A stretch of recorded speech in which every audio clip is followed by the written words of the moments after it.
नमस्कार। आज मैं आपको सुनाने जा रहा हूं रविंद्रनाथ ठाकुर की एक ऐसी कहानी जो दिल को छूती है और सोचने पर मजबूर कर देती है। महामाया, एक ऐसी नारी की दास्तान जिसने प्यार किया, लेकिन उस प्यार को वक्त और हालात ने कैसी अग्नि परीक्षा में डाला, ये जानना वाकई दिलचस्प है। चलिए शुरू करते हैं कहानी। महामाया और राजीव लोचन दोनों सरिता के तट पर एक प्राचीन शिवालय के खंडहरों में मिले। महामाया ने मुख से कुछ न कहकर अपनी स्वाभाविक गंभीर दृष्टि से तनिक कुछ तिरस्कृत अवस्था में राजीव की ओर देखा, जिसका अर्थ था कि जिस बिरते पर तुम आज बेसमय मुझे यहां बुला ले आए हो, मैं अब तक तुम्हारी सभी बातों का समर्थन करती आई हूं। इसी से तुम्हारा इतना साहस बढ़ गया। राजीव लोचन तो वैसे महामाया से सदैव त्रस्त रहता है, उस पर यह चितवन। बेचारा कांप उठा, साहस बटोरकर कुछ कहना चाहता था, किंतु उसकी आशाओं पर उसी क्षण पानी फिर गया और अब इस भेंट की शीघ्रता से कोई कारण बिना बताए भी उसका छुटकारा नहीं हो सकता। अत वो शीघ्रता से कह बैठा, मैं चाहता हूं कि यहां से कहीं भाग चलें और वहां जाकर दोनों विवाह कर लें। राजीव जिन विचारों को प्रकट करना चाहता था, विचार तो उसने ठीक वही प्रकट किए, किंतु जो भूमिका वो बनाकर लाया था वो न जाने कहां गुम हो गई। उसके विचार बिल्कुल रसहीन और निरर्थक सिद्ध हुए सो तो ठीक है ही, लेकिन सुनने में भी भद्दे और अजीब से लगे। वो स्वयं ही सुनकर भौंचक कासा रह गया और भी दो चार बात जोड़कर उसे तनिक नरम बना देने की शक्ति उसमें न रही। शिवालय के खंडहरों में सरिता के तट पर इस जलती हुई दोपहरिया में महामाया को बुलाकर उस मूर्ख ने केवल इतना ही कहा, चलो हम कहीं चलकर विवाह कर लें। महामाया कुलीनों के घर की अविवाहित कन्या है। अवस्था है 40 वर्ष की। जैसी बड़ी अवस्था है वैसा ही सौंदर्य। शरद की धूप के समान पक्के सोने के रंग की प्रतिमा सी लगती है। उस धूप जैसी ही दीप्त और नीरव उसकी दृष्टि है, दिव्यलोक जैसी उन्मुक्त और निर्भीक। उसके पिता नहीं है, केवल बड़ा भाई है। उसका नाम है भवानी चरण। भाई बहन का स्वभाव एक सा ही है। मुख से कहता नहीं, पर तेज ऐसा है कि दोपहर के सूर्य की तरह चुपके से जला सब कुछ देते हैं। खासकर भवानी चरण से लोग अकारण ही भय खाया करते हैं। राजीव लोचन परदेशी है। यहां की रेशम की कोठी का बड़ा साहब उसे अपने साथ ले आया था। राजीव के पिता इस साहब की कोठी में काम करते थे। उसके स्वर्गवासी हो जाने पर साहब ने उसके नाबालिग लड़के के लालन पालन का सारा भार अपने ऊपर ले लिया और बाल्यकाल से ही उसे वो अपनी इस वामनहारी की कोठी में ले आया। लड़के के साथ केवल उसकी स्नेह करने वाली बुआ थी। राजीव अपनी बुआ के साथ भवानी चरण के पड़ोस में रहा करता था। महामाया उसकी बाल सहचरी थी और राजीव की बुआ के साथ उसका सुदृढ़ स्नेह बंधन था। राजीव की अवस्था क्रमश 16, 17, 18, यहां तक कि 19 वर्ष की हो गई। फिर भी बुआ के अनुरोध करने पर भी वो विवाह नहीं करना चाहता था। साहब उसकी इस सुबुद्धि का परिचय पाकर बहुत ही प्रसन्न हुआ। उसने सोचा कि लड़के ने उन्हीं को अपना आदर्श बना लिया है। साहब भी अविवाहित थे। इस बीच में बुआ भी स्वर्गवासिनी बनी। इधर ताकत से अधिक व्यय किए बिना महामाया के लिए अनुरूप और योग्य पात्र मिलना कठिन हो रहा था और उसकी कुमारी अवस्था भी क्रमश बढ़ती ही जा रही थी। पाठकगणों को यह बताने की आवश्यकता नहीं कि प्रणय बंधन में बांधना जिन देवता का काम है, वे यद्यपि इन दोनों के प्रति अब तक बराबर लापरवाही ही दिखा रहे थे, लेकिन प्रणय बंधन का बोझ जिस पर है उसने अब तक अपना समय व्यर्थ नहीं किया। वृद्ध प्रजावती जिस समय झोंके ले रहे थे, नवयुवक कंदर्प उस समय पूर्णतया सावधान था। कामदेव का प्रभाव भिन्न भिन्न प्रकार से पड़ा करता है। उनके प्रभाव में आकर राजीव अपने मन की दो बातें कहने के लिए पर्याप्त अवसर ढूंढ रहा था, पर महामाया उसे अवसर ही नहीं देती थी। वास्तव में उसकी निस्तब्ध गंभीर चितवन राजीव के व्यथित हृदय में एक प्रकार का भय पैदा कर देती थी। आज सैकड़ों बार शपथ लेने के बाद राजीव उसे उस शिवालय के खंडहरों में ला सका। इसी से उसने सोचा कि जो कुछ उसे कहना है आज सब कुछ कह सुन लेगा उसके बाद या तो जिंदगी भर सुख में रहेगा और नहीं तो आत्महत्या कर लेगा। जीवन के एक संकटमय दिन में राजीव ने केवल इतना ही कहा, चलो विवाह कर लें, और उसके उपरांत पाठ भूले हुए छात्र के समान सक्काकर चुप रह गया। महामाया को मानो ये आशा ही न थी कि राजीव उसके सन्मुख ऐसा प्रस्ताव रख देगा। इससे देर तक वो चुप खड़ी रही। दोपहरी की बहुत सी अनिर्दिष्ट करुण ध्वनियां होती हैं, वे सब की सब इस सन्नाटे में फूट निकली। वायु से शिवालय का आधा हिलता हुआ टूटा द्वार बीच बीच में बहुत ही क्षीण स्वर में धीरे धीरे खुलने और बंद होने लगा। कभी शिवालय के झरोखे में बैठा हुआ कपोत गुटुरगुंगु टुरगु करता तो कभी सूखे पल्लवों के ऊपर से सरासर करती हुई गिरगिट निकल जाती, तो कभी सहसा मैदान की ओर से वायु का एक जोर का झोंका आता और उससे सब पेड़ों के पत्ते बार बार आर्तनाद कर उठते। बीच बीच में सहसा नदी का जल जागृत हो जाता और टूटे घाट की सीढ़ियों पर छल छल छक छक चोट करने लगता। इन सब अकस्मात उदासी में डूबे हुए असल शब्दों के बीच बहुत दूरी पर एक वृक्ष के नीचे किसी गडरिये की बांस की बांसुरी में से मैदानी राग निकल रहा है। राजीव को महामाया के मुख की ओर देखने की हिम्मत नहीं हुई। वो शिवालय की भीत के सहारे स्वप्न की सी अवस्था में चुपचाप खड़ा खड़ा सरिता के निर्मल जल की ओर निहारता रहा। कुछ देर फेरकर राजीव ने फिर एक बार भिक्षु की तरह महामाया के मुख की ओर देखा। महामाया ने उसका आशय समझा, सिर हिलाते हुए कहा, नहीं, ऐसा नहीं हो सकता। महामाया का सिर जैसे ही हिला वैसे ही राजीव की आशा भी उसी क्षण पृथ्वी पर मूर्छित होकर गिर पड़ी। कारण राजीव ये भली भांति जानता था कि महामाया का सिर महामाया के निजी मतानुसार ही हिलता है और किसी की ताकत नहीं कि उसे अपने मत से विचलित कर सके। अपने कुल का शक्तियुक्त अभिमान स्रोत महामाया के वंश में न जाने किस काल से बहता चला आ रहा है। भला आज वो राजीव जैसे अकुलीन ब्राह्मण के साथ विवाह करने के लिए कैसे तैयार हो सकती है? प्यार करना और बात है, और विवाह के सूत्र में बंधना और बात। कुछ भी हो, महामाया समझ गई कि उसके अपने ही विचार व्यवहार के कारण राजीव का घमंड यहां तक चढ़ गया है और उसी क्षण वहां से चलने के लिए उद्यत हो गई। राजीव ने समय एवं परिस्थिति से अवगत होते हुए कहा, कल ही यहां से चला जा रहा हूं। महामाया ने पहले तो विचार किया कि अब उसे ऐसा भाव दिखाना चाहिए कि जहां चाहे रहे, इससे उसे क्या मतलब, पर दिखा न सकी। पग बढ़ाना चाहा, पर बढ़ा नहीं सकी। उसने शांत मुद्रा में पूछा, क्यों? राजीव ने कहा, हमारे साहब की यहां से सोनपुर के लिए बदली हो गई है, वे जा रहे हैं, सो मुझे भी साथ लेते जाएंगे। महामाया का बहुत देर तक मुख न खुल सका। वो सोचती रही, दोनों के जीवन की गति दो ओर है, किसी भी इंसान को सदैव के लिए नजरबंद नहीं किया जा सकता। अत उसने शांत ओष्ठों को तनिक खोलकर कहा, अच्छा। उसका ये अच्छा कुछ कुछ गहरी उसास से सुनाई दी और इतना ही कह के ये जाने के लिए तैयार हो गई। इतने में राजीव ने चौंक कर कहा, भवानी बाबू। महामाया ने देखा भवानी चरण शिवालय की ओर आ रहे हैं। समझ गई कि उन्हें सब पता लग गया है। राजीव ने महामाया पर अकस्मात मुसीबत आते हुए देखकर शिवालय की टूटी हुई दीवार फांदकर भागने का प्रयत्न किया, किंतु महामाया ने हाथ पकड़कर उसे रोक लिया।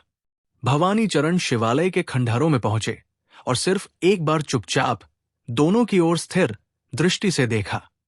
महामाया ने राजीव की ओर देखते हुए अविचलित स्वर में कहा, राजीव, मैं तुम्हारे घर ही आऊंगी, तुम मेरी राह देखना। भवानी चरण चुपचाप शिवालय से बाहर आ गए। महामाया भी चुपचाप उनका अनुसरण करने लगी और राजीव चकित सा होकर वही खड़ा रहा, मानो उसे फांसी का दंड सुनाया गया हो। उसी दिन रात को भवानी चरण ने विशेष रेशमी साड़ी लेकर महामाया को दी और बोले, इसे पहनाओ। महामाया उसे पहनाई। उसके बाद बोले, अब मेरे साथ चलो। आज तक भवानी चरण की आज्ञा तो दूर रही, संकेत तक का भी किसी ने उल्लंघन नहीं किया था, महामाया ने भी नहीं। उसी रात्रि को दोनों सरिता के तट पर श्मशान भूमि की ओर चल दिए। श्मशान भूमि अधिक दूर नहीं थी। वहां गंगा यात्री के घर में एक बूढ़ा ब्राह्मण अंतिम घड़ियां गिन रहा था। उसकी खटिया के पास दोनों पहुंचकर खड़े हो गए। घर के एक कोने में पुरोहित ब्राह्मण भी मौजूद था। भवानी चरण ने उससे संकेत में कुछ कहा। वो शीघ्र ही शुभानुष्ठान की तैयारियां करके पास आ खड़ा हुआ। महामाया समझ गई कि इस मृत्यु को आलिंगन करने वाले इंसान के साथ उसका विवाह होगा। उसने रत्ती भर भी विरोध नहीं किया। समीप में ही जलती हुई 2 चिताओं के प्रकाश में उस अंधेरे से घर में मृत्यु की यंत्रणा की आर्तध्वनि के साथ अस्पष्ट मंत्रोच्चारण मिलाकर महामाया का पाणी ग्रहण संस्कार करा दिया गया। जिस दिन विवाह हुआ उसके दूसरे दिन ही महामाया विधवा हो गई। इस दुर्घटना से महामाया को तिल मात्र भी शोक न हुआ और राजीव भी अचानक महामाया के विवाह की सूचना पाकर जैसा दुखी हुआ था, वैधव्य की सूचना से वैसा न हुआ, बल्कि उसे कुछ खुशी हो गई। पहले उसने सोचा कि साहब को सूचित कर दे और उसकी सहायता से इस अमानुषिक अत्याचार पर किसी प्रकार प्रतिबंध लगा दिया जाए। तभी विचार आया कि साहब तो सोनपुर जा चुका है। राजीव को भी वो साथ ले जाना चाहता था, पर वो 1 मास का अवकाश लेकर यही रह गया है। महामाया ने उसे वचन दिया है, तुम मेरी राह देखना। उसकी वह किसी प्रकार भी उपेक्षा नहीं कर सकता। इतने में बड़े जोर की आंधी के साथ मूसलाधार वर्षा होने लगी। आंधी क्या थी, भयंकर तूफान था। राजीव को ऐसा महसूस होने लगा मानो अभी उसके सिर पर मकान ही टूट पड़ेगा। जब उसने देखा कि उसके अंत करण के समान बाह्य प्रकृति में भी एक प्रकार की प्रलय सी उठ खड़ी हुई है, तब उसे कुछ शांति सी मिली। उसे ऐसा प्रतीत होने लगा कि मानो स्वयं प्रकृति ही आकाश पाताल एक करके उससे कहीं अधिक शक्ति का प्रयोग करके उसका काम पूरा कर रही है। इसी समय बाहर से किसी ने द्वार पर जोर से धक्का मारा। राजीव ने शीघ्रता के साथ द्वार खोला। घर में भीगे वस्त्र पहने हुए एक स्त्री ने प्रवेश किया। चेहरे पर उसके लंबा अवगुंठन पड़ा हुआ था। राजीव ने उसी क्षण पहचान लिया, ये तो महामाया है। उसने आवेश भरे स्वर में पूछा, महामाया, तुम चिता से उठाए हो? महामाया ने कहा, हाँ, मैंने वचन दिया था कि मैं तुम्हारे घर आऊंगी। उसी वचन को पालने के लिए आई हूं। लेकिन राजीव, मैं अब ठीक पहले की तरह नहीं हूं। मेरा सब कुछ बदल गया है, लेकिन अपने मन में महामाया हूं। अब भी बोलो, और यदि तुम वचन दो कि कभी भी तुम मेरा अवगुंठन न हटाओगे, मेरा मुख न निहारोगे, तो मैं जीवन भर तुम्हारे साथ रह सकती हूं। मृत्यु के चंगुल से वापस मिल जाना ही बहुत है। उस समय और सब बातें तुच्छ मालूम देती है। राजीव ने शीघ्रता से कहा, तुम जैसे चाहो वैसे रहना। मुझे छोड़ जाओगी तो मैं नहीं रह सकता। महामाया ने कहा, तो अभी चलो। तुम्हारा साहब जहां गया है वही ले चलो मुझे। घर में जो कुछ था सब कुछ छोड़ छाड़ कर राजीव महामाया को लेकर उसी प्रकृति के प्रकोप में निकल पड़ा। ऐसा बवंडर चल रहा था कि खड़ा होना मुश्किल था। उसके वेग से कनकड़ियां उड़कर बंदूक के छर्रों के समान शरीर में चुभने लगी। दोनों इस भय से कहीं सिर पर वृक्ष न गिर पड़े, सड़क छोड़कर विस्तृत मैदान में होकर रास्ता पार करने लगे। बवंडर का जोर पीछे से धकेलने लगा, मानो ये इन्हें इस दुनिया से छीनकर प्रलय की ओर उड़ाए लिए जा रहा हो। पाठक इस कथा को कोरी कवि कल्पना ही न समझे। जिन दिनों यहां सती की प्रथा प्रचलित थी, उन्हीं दिनों ऐसी घटनाएं कभी कभी हो जाया करती थी। महामाया के हाथ पैर बांधकर यथासमय चिता में रखकर उसमें आग लगा दी गई थी। आग भी खूब जोरों से जल उठी थी। लेकिन उसी समय बहुत जोर का बवंडर उठा और मूसलाधार वर्षा पड़ने लगी। जो दाह संस्कार करने आए थे वे शीघ्रता से गंगा यात्री वाली कोठरी में जा छिपे और भीतर से द्वार बंद कर लिया। सभी समझते हैं कि ऐसे आंधी पानी में चिता बुझते समय नहीं लगता। इसी बीच में उसके हाथों में बंधा कपड़ा जलकर भस्म हो गया और हाथ खुल गए। असह्य दाह पीड़ा में मुख से वो कुछ कह न सकी। तुरंत उठकर बैठ गई और पैर की रस्सी खोल डाली। उसके बाद कई स्थानों से जली हुई साड़ी से देह को छिपाए हुए लगभग नंगी सी चिता से उठकर पहले वो अपने घर आई। घर में कोई था नहीं, सब श्मशान में थे। दीपक जलाकर एक धोती पहनकर महामाया ने एक बार दर्पण में अपना चेहरा देखा और दर्पण जमीन पर दे पटका। फिर कुछ देर खड़ी खड़ी सोचती रही। उसके बाद चेहरे पर लंबा अवगुंठन किया और राजीव के घर की ओर चल दी। इसके बाद जो कुछ हुआ सो पाठकों को मालूम ही है। महामाया अब राजीव के पास ही रहती है, लेकिन राजीव के जीवन में सुख शांति नहीं। दोनों के बीच केवल अवगुंठन का व्यवधान है, लेकिन वो अवगुंठन मौत के समान चिरस्थायी नहीं, अपितु मृत्यु से भी बढ़कर पीड़ा उत्पादक है। इसलिए कि निराशा मृत्यु की विरह पीड़ा को धीरे धीरे अचिंतन रूप प्रदान कर देती है। किंतु इस अवगुंठन के पृथक रूप ने एक जीती जागती आशा को प्रतिदिन प्रतिपल व्यथित एवं पीड़ित कर रखा है। एक तो पहले ही महामाया की शांत प्रकृति है, उस पर उसके इस अवगुंठन के भीतर नीरवता दुगुनी असैसी प्रतीत होने लगी। राजीव अब ऐसे रहने लगा जैसे उसे मृत्यु की चलती फिरती पुतली ने घेर लिया हो। वो पुतली उसके जीवन को आलिंगन करके नित्य प्रति उसे क्षीण करती जा रही है। राजीव पहले जिस महामाया नाम से परिचित था, उसे तो उसने खो दिया।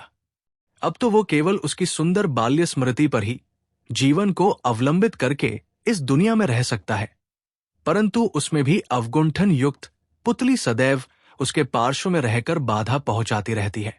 वो सोचता है इंसान में स्वभाव से ही काफी अंतर है, और खासकर महामाया तो महाभारत के कर्ण के समान स्वाभाविक कवच धनी है। वो अपने स्वभाव के इर्द गिर्द एक प्रकार का आवरण लेकर जन्मी है, उपरांत बीच में फिर मानो वो पुनर्जन्म लेकर और एक आवरण लेकर आई है। रात दिन साथ रहती हुई भी वो इतनी दूर चली गई है कि मानो राजीव से उस दूरी को पार नहीं किया जाता। मानो वो केवल एक माया की रेखा के बाहर बैठकर अतृप्त तृषित मन से इस सूक्ष्म एवं अटल रहस्य से अवगत होने का प्रयत्न कर रहा है। जैसे तारागण प्रत्येक निशा में नींद रहित निर्निमेष नत नयनों से अंधकार यामिनी के रहस्य से अवगत होने के निष्फल प्रयास में रात्रि बिता दिया करते हैं। इस प्रकार ये दोनों चिरपरिचित संग्रहित साथी भिन्न भिन्न जीव के रूप में बहुत काल तक साथ बने रहे। एक दिन बरसात के मौसम में शुक्ल पक्ष के दशमी की रात्रि को बादल फटे और निशिकर ने दर्शन दिए। निशिकर की ज्योत्सना से यामिनी सोती हुई पृथ्वी के सिरहाने बैठी जागरण कर रही थी। उस यामिनी को देखने बिस्तरे से उठकर राजीव भी झरोखे के पास जा बैठा। बरखा और गर्मी के संगम से थके हुए उपवन में से एक प्रकार की सुगंध और झिंगुरों की झिन-झिन की ध्वनि कमरे में आकर उसके मनोराज्य में एक प्रकार की अराजकता व्याप्त कर रही थी। राजीव देख रहा था बगीचे के अंधकार में खड़े हुए वृक्षों के उस पार शांत स्थिर सरोवर मंजे हुए स्वच्छ रजत थाल के समान चमक रहा है।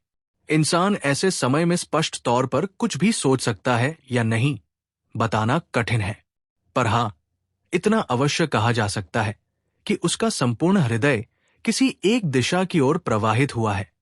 गंधयुक्त उपवन के समान ही एक सुगंध से पूर्ण उच्छ्वास छोड़ता रहता है। पता नहीं राजीव ने क्या क्या विचारा। उसे प्रतीत हुआ कि मानो आज उसके पहले के सब नियम टूट गए हैं। आज इस बरसात की रात ने उसके समक्ष अपना मेघों का अवगुंठन हटा डाला है, और आज की ये यामिनी पहले की उस महामाया के समान निस्तब्ध शून्य और सुगंभीर हो गई है।